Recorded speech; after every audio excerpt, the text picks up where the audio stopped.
Welcome to GR TV. Tollywood ప్రేక్షకులకు Magadheera share Khan గా, పేదల పాలిట పెన్నిదిగా సుపరిచితుడైన దివంగత నటుడు శ్రీహరి మన్న ఇప్పటికీ ఒక తీరని లోటు. అయితే అప్పటి వరకు ఎంతో ఆరోగ్యంగా కండల తిరిగిన శరీరంతో ఉన్న శ్రీహరి ఒక్కసారిగా సన్నబడి మరణించడానికి గల కారణాన్ని గేయ రచయిత సుద్దుల అశోక్ తేజ బయటపెట్టారు. శ్రీహరి మృతికి ఆయనకున్న పాన్ తిన్న అలవాటే ప్రధాన కారణమని అశోక్ తేజ తెలిపారు.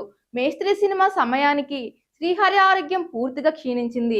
అంతకు ముందు భద్రాచలం సినిమాలో ఎంతో పుష్టిగా బలంగా కనిపించిన ఆయన ఆ తర్వాత చాలా సన్నబడ్డారు. అతిగా పాన్ తినడం వల్లే ఆయన కాల్యం తీవ్రంగా దెబ్బతిన్నదని, అదే ఆయన మరణానికి దారి తీసిందని మాకు తర్వాతే తెలిసింది అని ఆవేదన వ్యక్తం చేశారు. శ్రీహరి కేవలం నటుడే కాదు, తోటి కళాకారులను ఆదుకునే గొప్ప వ్యక్తిత్వం ఉన్న మనిషి కూడా అని సుద్దలు గుర్తు చేసుకున్నారు.